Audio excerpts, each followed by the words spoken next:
In the quiet frames of the past, a kaleidoscope of ordinary moments unravels, revealing a vivid panorama of life in 1940s America.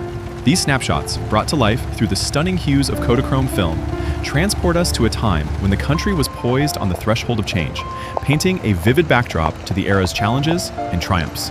The streets of cities like New York, Chicago, and Los Angeles pulsed with the energy of a nation at work, even as the war effort occupied the foreground.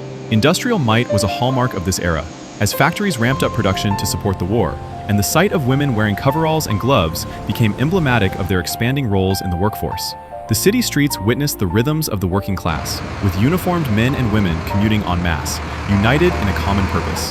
The neighborhoods of these cities were microcosms of diversity and community.